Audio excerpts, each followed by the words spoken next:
بار بار نیتیں ٹھیک کرنی پڑے گی. پتہ بھی نہیں چلتا آدمی نفس کا شیطان کا غلام وہ اس کا لقمہ بن جاتا ہے. اس لیے اس مبارک محنت کرنے لگنے کے بعد ہمیں اپنی نگرانی کی فکر آ جائے اور زندگی کے سارے شعبوں کی اصلاح کرنے کی ہمارے اندر فکر آ جائے. کیونکہ اس مبارک محنت کے ذریعے سے جو مطلوب ہے وہ دین ہے. ہم دیندار بن جائیں.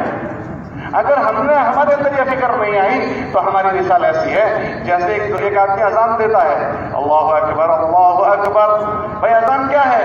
کہ سب سے بڑی دعوت ہے, سب سے بڑی دعوت. اللہم رب ہذہ الدعوۃ التامہ, کہ سب سے بڑی دعوت ہے کہ وہ اذان پر اذان دے رہا ہے اور نماز نہیں پڑھ رہا.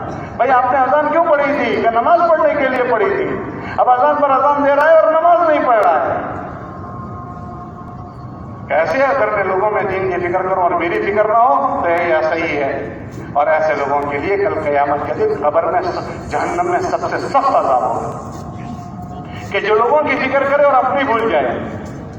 کتابوں میں آتا ہے کہ ایک بچے کو اللہ جہنم میں ڈالیں گے, ان کے پیٹ سے ان کے ہاتھ باہر آ جائیں گے اور اس کے ارد گرد یوں لپٹیں گے اور اس میں تعفن اور بدبو ہوگی. جہنم میں لوگ چیخ پکار اٹھیں گے اور کہیں گے کہ یہ کیا تو نے جرم کیا ہے؟ ہم جہنم میں یوں ہی پریشان تھے, تو نے اور پریشان کر دیا. تو نے کیا جرم کیا ہے؟ پھر خود وہ پہچان لیں گے, او ہو تو وہ آدمی نہیں ہے جو لوگوں کو نیکی کی باتیں سناتا تھا, وہ آدمی نہیں ہے. وہ کہے گا کہ ہاں میں وہی آدمی ہوں. تو تجھے کیا ہوا؟ تجھے یہاں کیوں ڈالا؟ کہ جی میں لوگوں کو تو سمجھاتا تھا مگر خود نہیں سمجھا تھا. یہ اس کی سزا دی جا رہی ہے. اللہ ہمیں ایسے شقی بدبخت لوگوں میں نہ بنائے. اس لیے یہ جو ہمارے ہفتے والے اجتماع ہوتے ہیں اس میں ہمیں ان چیزوں کی فکر دلانے کے کہ سب سے پہلے ہمارے ذمے اپنے دین کی فکر ہے اور دوسرا ہمارے ذمے ہمارے دین کی محنت کی ذمہ داری ہے.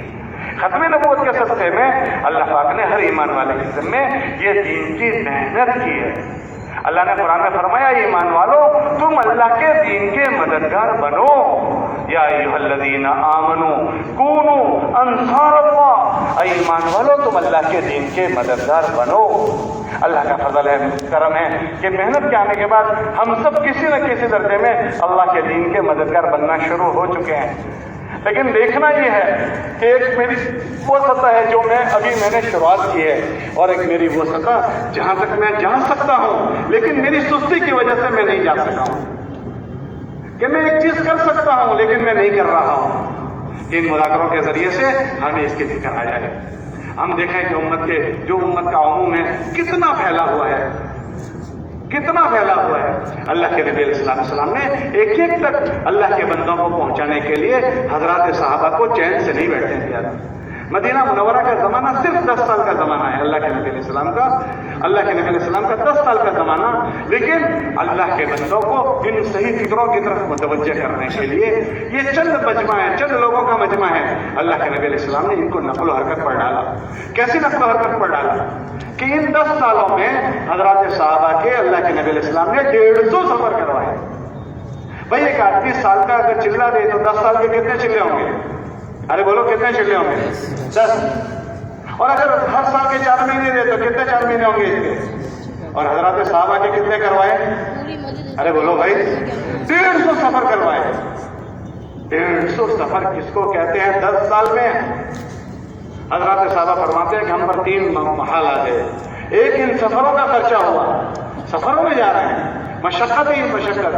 دوسرا ہمیں تقاضا یہ کیا گیا تھا کہ جہاں جاؤ وہاں سے نقد جماعت بنا کر یہاں لاؤ.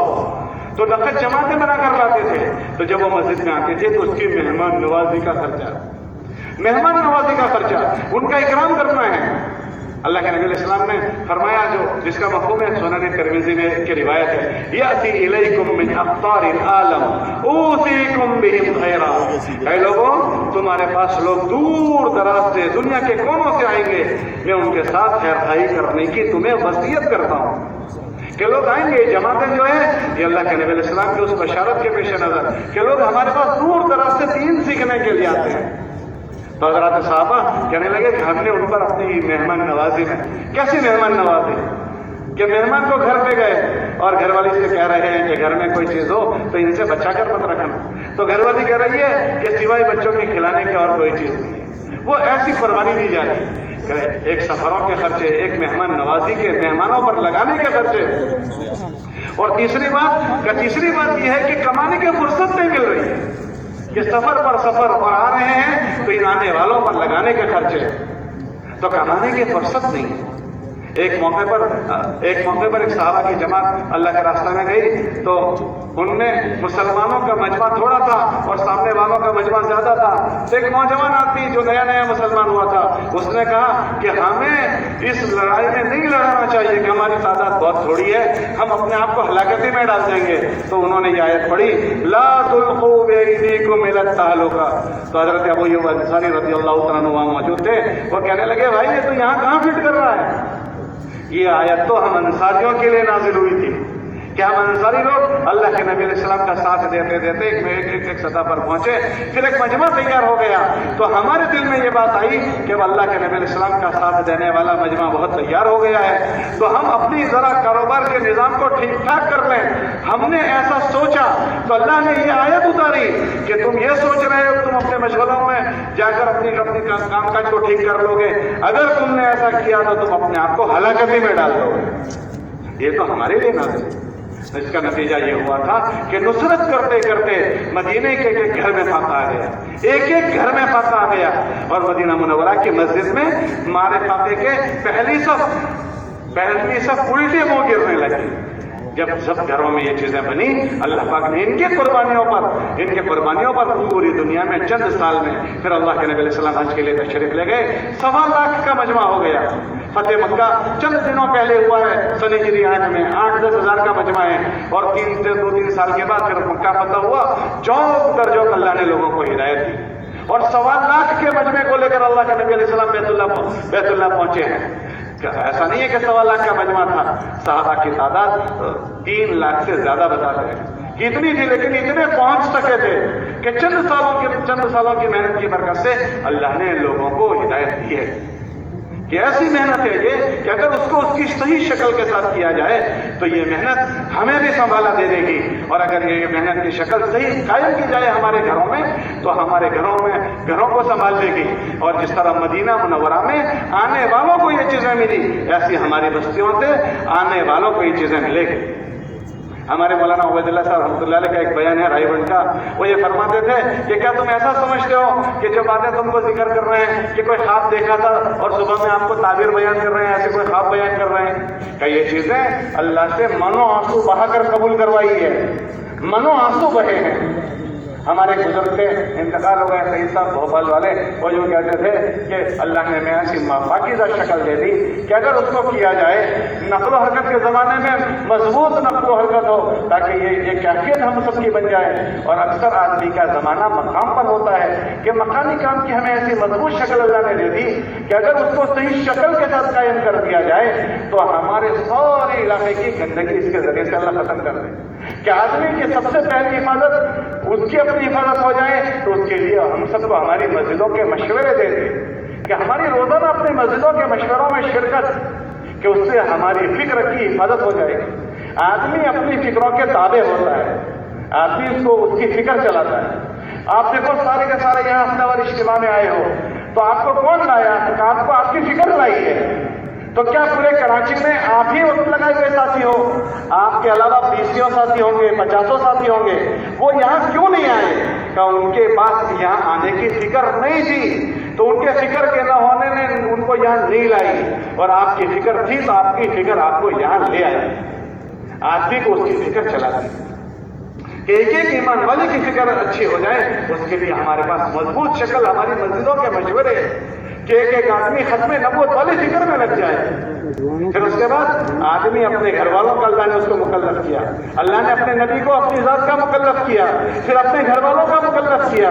اللہ نے اپنے نبی علیہ السلام سے فرمایا قوا انفسکم، اے نبی جی اپنی فکر کرو، پھر فرمایا واہلیکم، اپنے گھر والوں کی فکر کرو، کس سے؟ کہ جہنم کی دہکتی ہوئی آگ سے بچاؤ۔ ہمیں اللہ نے گھر کے اعمال دیے، ہمارے گھر اس بگڑے ہوئے ماحول میں فساد میں ہمارے گھر بچ جائیں، ہمارے گھر میں تعلیم کے حلقے، گھروں میں عمل کا قائم کرنا، گھر میں عمل کی فضا بنانا، کہ اس چار دیواری میں جو بچے پروان چڑھیں گے وہ ہمارے گھر کی چار دیواری کے ماحول سے متاثر ہوں گے. کتابوں میں آتا ہے کہ اللہ بچوں کو تو اسلام پر پیدا کرتے ہیں، لیکن ماں باپ اگر مسلمان ہیں تو بچے مسلمان ہو جاتے ہیں، اور اگر ماں باپ اسلام والے نہیں ہوتے، جس فکر کے ہوتے ہیں، بچوں کو وہ اپنی فکر والے بنا دیتے ہیں. فَأَبَوَاهُ يُهَوِّدَانِهِ أَوْ يُنَصِّرَانِهِ أَوْ يُمَجِّسَانِهِ کہ ماں باپ اس کو یہودی یا نصرانی بنا دیتے ہیں. کون سا بچہ پیدا ہونے کے بعد جانتا ہے یہودیت اور عیسائیت کیا ہے؟ وہ تو ماں باپ جیسے ایسے بن گئے. اگر گھروں میں یہ فکر نہیں ہوتی تو ایمان والے کے گھر میں بچہ یہودی ہو جاتا ہے، اس کی سوچ جہلیے کی بن جاتی ہے. ہمارے ایک ایک گھر میں یہ فکر کیسے پہنچ جائے کہ ایک ایک گھر میں یہ مسجد والی فکریں کیسے منتقل ہو جائے، جیسے محمد صلی اللہ علیہ وسلم کے زمانے میں جو مسجد کی فکریں تھی وہ ہر گھر کی فکر تھی.